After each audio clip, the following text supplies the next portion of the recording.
Gold trusted gold buyers తాకట్టులో ఉన్న బంగారాన్ని విడిపించి ఈ రోజు ఉన్న మార్కెట్ ధరకే కొనబడును. మరిన్ని వివరాలకు సంప్రదించండి 7771077720. అందరికీ నమస్కారం. ఈరోజు ఏలూరు జిల్లాలో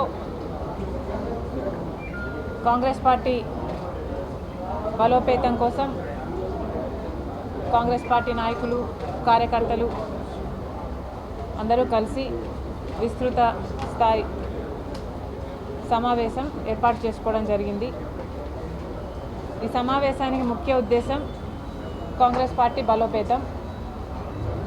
కాంగ్రెస్ పార్టీ మునుముందు ఏ కార్యాచరణతో ఏ ఇష్యూస్ మీద పోరాటం చేయాల్సి ఉంది, ఇక్కడ ఉన్న నాయకులు కార్యకర్తలు వాళ్ళందరి అభిప్రాయాలను సూచనలను తీసుకొని వాళ్ళకి ఏదైనా ఇబ్బందులు ఉంటే కనుక్కొని దాని ప్రకారం ఈ జిల్లాలో కాంగ్రెస్ పార్టీని బలోపేతం చేయటానికి ఏం చేయాలి, ఎలా ముందుకు వెళ్ళాలి అన్న విషయం మీద చర్చించడానికే ఈరోజు కాంగ్రెస్ పార్టీ అధ్యక్షురాలిగా నేను ఇక్కడికి రావడం జరిగింది.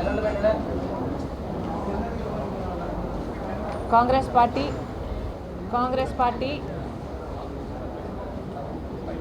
బలోపేతం చేసుకోవాల్సిన అవసరం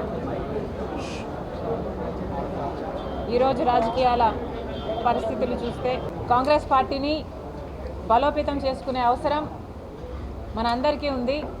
మరి ముఖ్యంగా ఆంధ్ర రాష్ట్రానికి ఉంది.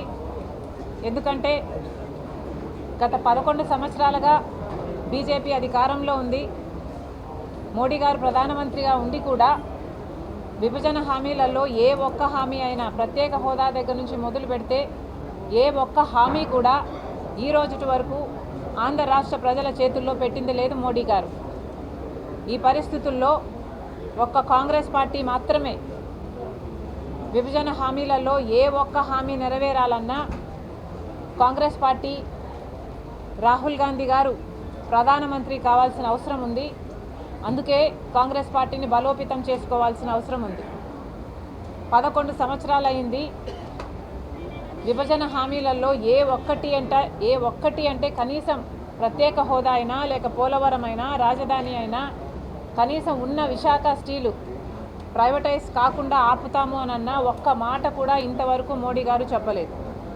ఈ రోజుటి వరకు కూడా మోడీ గారు ప్రధానమంత్రిగా ఉన్నారు అంటే ఈరోజు ఆంధ్ర రాష్ట్ర ప్రజలు ఓట్లు వేస్తే ఆ బలం చంద్రబాబు గారు తీసుకెళ్ళి మోడీ గారికి ఇస్తే ఈరోజు మోడీ గారు ప్రధానమంత్రి కుర్చీలో కూర్చుని ఉన్నారు.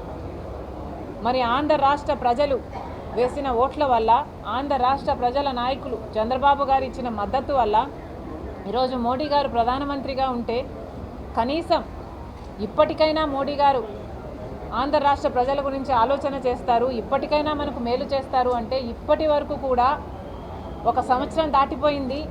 ఇప్పటి వరకు కూడా మోడీ గారు ఎటువంటి అష్యూరెన్స్లు ఇవ్వలేదు. మొన్న వచ్చారు, యోగా చేసి వెళ్ళిపోయారు. యోగా మీద ఉన్న శ్రద్ధ ఆంధ్ర రాష్ట్ర ప్రజల మీద లేకపోయింది మోడీ గారికి. ప్రత్యేక హోదా ఇస్తామని చెప్పలేదు. కనీసం పోలవరం ప్రాజెక్టు 45 మీటర్ల నీటి నిల్వతో మేము కడతాము, పూర్తి చేస్తాము, పూర్తి బాధ్యత మాది అని చెప్పలేదు. పార్లమెంటులో సైతం 41 మీటర్లకే పోలవరం ప్రాజెక్టు కట్టాలి అన్నట్టు నిధులు మంజూరు చేస్తున్నారు. ఫైనాన్స్ మినిస్టర్ ఈ మాట పార్లమెంట్లో చెప్పినప్పటికీ కూడా మాకు 41 మీటర్లు అయితే ఇది గ్రావిటీ ప్రాజెక్టు కాదు, ఇది లిఫ్ట్ ఇరిగేషన్ ప్రాజెక్ట్ అవుతుంది, మాకు పోలవరం 45 మీటర్స్లోనే నీటి నిల్వలో కావాలి అని ఒక్క పార్లమెంటేరియన్ కూడా నోరు విప్పి మాట్లాడలేదు.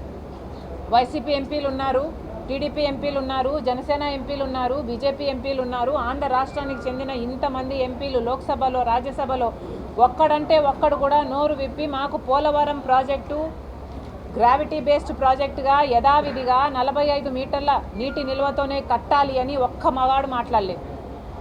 ఒక్కడికి దమ్ము లేకపోయింది. ఈ రోజుటి వరకు కూడా పోలవరం ప్రాజెక్టు నిజంగానే ఒక బ్యారేజ్గా మిగిల్చే ప్రయత్నం చేస్తున్నారు. కేవలం 83,000 కుటుంబాలకి R&R మిగిల్చుకోవడానికే ఈ కుట్రలు జరుగుతున్నాయి. పోలవరం ప్రాజెక్టు ఎలాగో మోసం చేస్తున్నారు, రాజధానికైనా ఏమైనా చేస్తున్నారా అంటే రాజధాని కట్టాలి, పూర్తి బాధ్యత కేంద్రానిది అని చెప్పి మనకు విభజన హామీ అయితే న్యూఢిల్లీని తలపించే రాజధాని కడతామని చెప్తే ఈరోజు కనీసం రాజధానికి నిధులు ఇవ్వకుండా అప్పులు ఇస్తున్నారు. ఎవరు అడిగారు వీళ్ళని అప్పులు? ఈ అప్పులన్నీ మన మీద, మన బిడ్డల మీద భారం పడుతుంది తెలిసి కూడా చంద్రబాబు గారు ఏమీ మాట్లాడటం లేదు. ఇక విశాఖ ప్రైవేటైజేషన్ అయితే ఈ రోజు వరకు కూడా వాళ్ళ మెడి మీద కత్తి పెట్టినట్టుగా వాళ్ళు బతుకుతున్నారు. గత నెలలో కూడా 5,000 మంది ఉద్యోగాలను పీకేశారు. ఒక్కరంటే ఒక్కరు కూడా పట్టించుకోవటం లేదు మన రాష్ట్రంలో. ఉన్న నాయకులంతా ప్రతిపక్షమైన అధికార పక్షమైన వైసీపీ జగన్మోహన్ రెడ్డి గారైనా, తెలుగుదేశం చంద్రబాబు గారైనా, జనసేన అయినా వీళ్ళందరూ కూడా అందరూ మోడీకి తొత్తుల్లా మారారు. అందరూ మోడీతో పొత్తులు పెట్టుకున్న వాళ్ళే. జగన్మోహన్ రెడ్డి గారేమో అక్రమ పొత్తు పెట్టుకున్నారు, ఇక చంద్రబాబు గారైతే కూటమే కట్టేశారు. మరి ఇలాంటి పరిస్థితుల్లో ఆంధ్ర రాష్ట్రానికి మేలు ఎలా జరుగుతుంది? అందుకే ఈరోజు కాంగ్రెస్ పార్టీ బలపడాల్సిన అవసరం ఉంది. కాంగ్రెస్ పార్టీ బలపడాలి, కాంగ్రెస్ పార్టీ అధికారంలోకి రావాలి, రాహుల్ గాంధీ ప్రధానమంత్రి అయితేనే ఆంధ్ర రాష్ట్ర ప్రజలకు మేలు జరుగుతుంది, విభజన హామీలలో అన్ని హామీలు నెరవేరుతాయి. ఈరోజు మోడీ గారు నిన్న ఎమర్జెన్సీ గురించి ఎంత నిస్సిగ్గుగా ఇందిరాగాంధీ గారి గురించి ఎమర్జెన్సీ గురించి మాట్లాడుతున్నారే మోడీ గారు. మరి మోడీ గారు సమాధానం చెప్పాలి. ఎమర్జెన్సీకి మించిన ఎమర్జెన్సీ మోడీ గారి పాలనలో చూస్తున్నాం. గత 11 సంవత్సరాలుగా అన్డిక్లేర్డ్ ఎమర్జెన్సీయే చూస్తున్నాం మన దేశంలో. మోడీ గారి వల్ల ఒక గోద్రా అయినా, ఒక మణిపూర్ అయినా ఈ ఘటనలన్నీ జరిగాయి, ఈ హత్యలన్నీ జరిగాయి అంటే ఎవరు కారణం? అది కాదా ఎమర్జెన్సీ? దాన్ని ఎమర్జెన్సీ అనరా? కనీసం ఈ రోజు వరకైనా మోడీ గారు మణిపూర్కి వెళ్ళారా? అక్కడ వాళ్ళని పరామర్శించారా? బీజేపీ ఒక రైటిస్ట్ పార్టీ, మతం పేరుతో చిచ్చు పెట్టాలి, ఆ మంటలో వీళ్ళు చలి కాచుకోవాలి. ఇదే బీజేపీకి తెలిసిన రాజకీయం. మరి అది కాదా ఎమర్జెన్సీ? మోడీ గారు సమాధానం చెప్పాలి. మీరు చేసిన అరాచకాలకి, మీరు చేసిన ఎన్ని హత్యలు, గోద్రా అయితేనేమి, మణిపూర్ అయితేనేమి, ఇలా ఎన్ని చోట్ల మతం పేరు మీద మీరు చేసిన హత్యలు, ఇది కాదా ఎమర్జెన్సీ? అన్ని ఇన్స్టిట్యూషన్స్ని మీ గుప్పెట్లో పెట్టుకున్నారే. ఈడీ అయినా, ఐటీ అయినా, సిబిఐ అయినా, ఆఖరికి ఎలక్షన్ కమిషన్ను కూడా మీ గుప్పెట్లోనే పెట్టుకున్నారే. ఇది కాదా ఎమర్జెన్సీ? మోడీ గారు సమాధానం చెప్పాలి. అదానీ, అంబానీ లాంటి వాళ్లకు పోర్టులు రాసిచ్చేస్తున్నారు, విమానాశ్రయాలు రాసిచ్చేస్తున్నారు, గనులు రాసిచ్చేస్తున్నారు. మరి ఇది కాదా ఎకనామిక్ ఎమర్జెన్సీ? మోడీ గారు సమాధానం చెప్పాలి. అసలు ఈ దేశంలో ఎవరికైనా మాట్లాడే స్వేచ్ఛ ఉందా? బీజేపీకి వ్యతిరేకంగా ఎవరైనా మాట్లాడగలుగుతున్నారా? ఎవరు మాట్లాడగలుగుతున్నారు? మీడియా మాట్లాడగలుగుతుందా? ప్రజలు మాట్లాడగలుగుతున్నారా? ఆఖరికి పెద్ద పెద్ద పార్టీలు, జగన్మోహన్ రెడ్డి గారి వైసీపీ అయినా, బీఆర్ఎస్ పార్టీ అయినా, వీళ్లకు కూడా మోడీకి వ్యతిరేకంగా మాట్లాడే దమ్ము లేదు. ఎక్కడ మాట్లాడితే కేసులు వేస్తారు, మమ్మల్ని లోపలేస్తారు అని బిక్కుమని ఇలాంటి పెద్ద పెద్ద పార్టీలే బతుకుతుంటే ఇక సామాన్య ప్రజల కథ ఏమిటి? మరి ఇది కాదా ఎమర్జెన్సీ? మోడీ గారు సమాధానం చెప్పాలి. ఓకే, థ్యాంక్ యూ అమ్మా.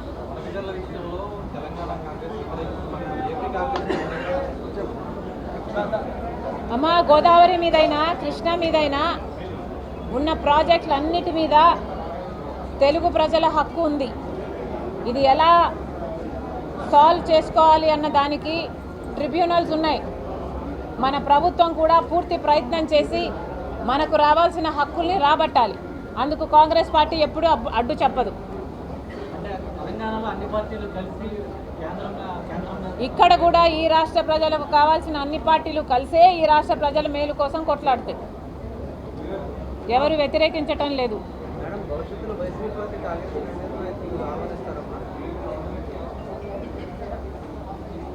కాంగ్రెస్ పార్టీ చాలా పెద్ద సముద్రం.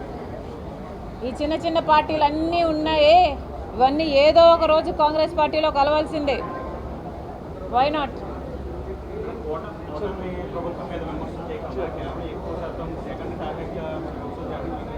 ఇప్పుడు ఈరోజు ప్రెస్ మీట్ జరిగిందే, నేను జగన్మోహన్ రెడ్డి గారి గురించి ఎంతసేపు మాట్లాడాను, వైసీపీ తెలుగుదేశం పార్టీ గురించి ఎంతసేపు మాట్లాడాను, బీజేపీ గురించి ఎంతసేపు మాట్లాడాను, మీరు టైం క్యాల్కులేట్ చేసి చూడండి. మీ మీడియా వాళ్ళు నాకు కవరేజ్ ఇస్తున్నది కేవలం జగన్మోహన్ రెడ్డి గారికి వ్యతిరేకంగా మాట్లాడితే మీరు కవరేజ్ అది ఇస్తున్నారు, మీరు దాన్ని హైలైట్ చేస్తున్నారు. పైగా ఇది మళ్ళీ నానెత్తిన పెడతారు.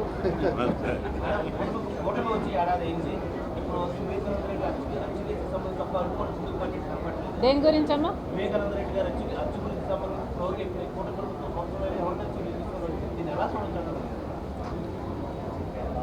అందరి వైఫల్యము కనిపిస్తుంది.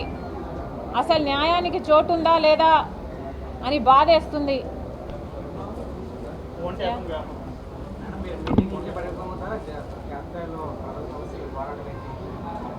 మేము చేస్తున్నాం, మీరు కవరేజ్ చేయట్లేదు. మేము చేద్దామని ఎంత ప్రయత్నించినా మమ్మల్ని ఏమో హౌస్ అరెస్ట్ చేస్తారు, లేక విశాఖ స్టీల్ మీద ఆమరణ దీక్ష కూర్చుంటే నన్ను లిఫ్ట్ చేస్తారు. ఆంక్షలన్నీ మాకే పెడుతున్నారు. పోలీస్ డిపార్ట్మెంట్ సమాధానం చెప్పాలి. వైసీపీ వాళ్ళకు ఎందుకు ఆంక్షలు లేవు? వాళ్ళు బల ప్రదర్శన యాత్రలు ఎన్నైనా చేసుకోవచ్చు, ఎంతమందినైనా టైర్ల కింద వేసి చంపేసుకుంటూ పోవచ్చు. వాళ్ళకేమో ఆంక్షలు ఉండవు. కాంగ్రెస్ పార్టీకి మాత్రం నిరాహార దీక్ష చేసినా మీరు లిఫ్ట్ చేస్తారు. మేము ఏదైనా పోరాటాలు చేయాలంటే ఇంక మమ్మల్ని ఇంట్లోనే హౌస్ అరెస్ట్ చేస్తారు. ఇది ఎక్కడి న్యాయమని అడుగుతున్నాం. కూటమి సర్కార్ సమాధానం చెప్పాలి.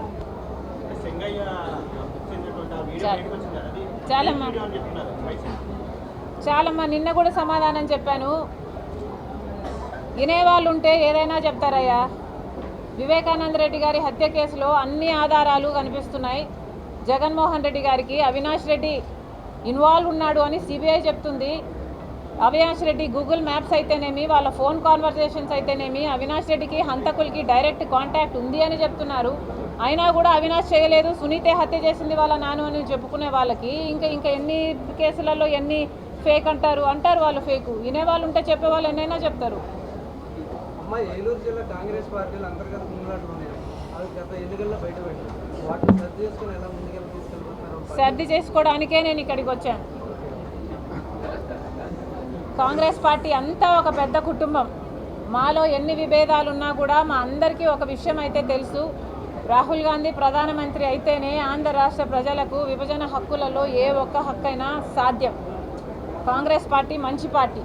కాంగ్రెస్ పార్టీ నాయకులు ఎవరైతే ఉన్నారో వీళ్ళంతా నెహ్రూ గారు అయితేనేమి, గాంధీ గారు అయితేనేమి, లేకపోతే రాజీవ్ గాంధీ గారు అయితేనేమి, వీళ్ళందరూ త్యాగాలు చేసిన వాళ్ళు. అందుకే ఇంత ఘన చరిత్ర ఆ కుటుంబానికి ఉంది కాబట్టే ఈరోజు రాహుల్ గాంధీ గారిని చూసి భయపడుతుంది బీజేపీ.